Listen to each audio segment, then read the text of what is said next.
हम रोज़ bank use करते हैं, अकाउंट खोलना, एटीएम से पैसे निकालना, पेमेंट करना, एफडी बनाना या लोन लेना। लेकिन कभी सोचा है बैंक एक्चुअली काम कैसे करता है? बैंक का बेसिक रोल होता है पब्लिक से पैसा लेना और उस पैसे को इकोनॉमी के अंदर घुमाना। जब हम बैंक में पैसा डिपॉजिट करते हैं, तो बैंक उसे बस लॉकर में बंद करके नहीं रखता। बैंक वही पैसा आगे बिज़नेसेस, स्टूडेंट्स और घर खरीदने वाले लोगों को लोन के फॉर्म में देता है, जिससे इकोनॉमी मूव करती रहे। अब सवाल आता है, बैंक पैसा कैसे कमाता है? एक सिंपल एग्जांपल से समझते हैं। मान लो तुमने बैंक में 10,000 रुपए डिपॉजिट किए। बैंक तुम्हें इस पे लगभग 3 से 4% इंटरेस्ट देता है। अब वही पैसा बैंक किसी और को होम लोन, एजुकेशन लोन या बिज़नेस लोन के लिए 8 से 10% इंटरेस्ट रेट पर देता है। जो बीच का गैप होता है वही बैंक की अर्निंग होती है। इसी डिफरेंस पर पूरा बैंकिंग सिस्टम टिका होता है। लेकिन बैंक तुम्हारा पूरा 10,000 रुपए लोन में नहीं लगा सकता।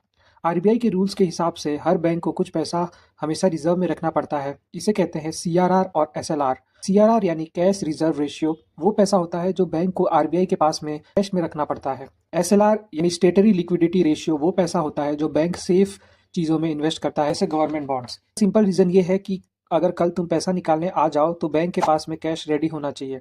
इसी वजह से बैंक पर लोग ट्रस्ट करते हैं। यहीं से आरबीआई का रोल स्टार्ट होता है। रिजर्व बैंक ऑफ इंडिया पूरे बैंकिंग सिस्टम का कंट्रोलर होता है। इंटरेस्ट रेट क्या होंगे, मार्केट में पैसा कितना रहेगा, इन्फ्लेशन को कैसे कंट्रोल करना है, ये सब डिसीजन आरबीआई लेता है। मतलब आरबीआई इंश्योर करता है कि बैंक ज़्यादा रिस्क ना ले और सिस्टम बैलेंस्ड रहे।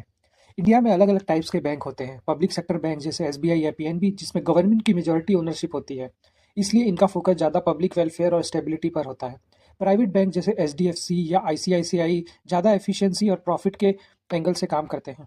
साथ ही कॉरपोरेटिव बैंक्स और रीजनल रूरल बैंक्स होते हैं जो लोकल एरियाज को सर्व करते हैं। इसलिए बैंक सिर्फ पैसा रखने की जगह नहीं है। बैंक एक्चुअली एक लिंक है तुम्हारी सेविंग्स और देश की इकोनॉमी के बीच। बैंकिंग सिस्टम स्ट्रांग होता है, इकोनॉमी स्टेबल रहती है, और जब इकोनॉमी स्टेबल होती है तो आम आदमी की जिंदगी भी स्मूथ चलती है।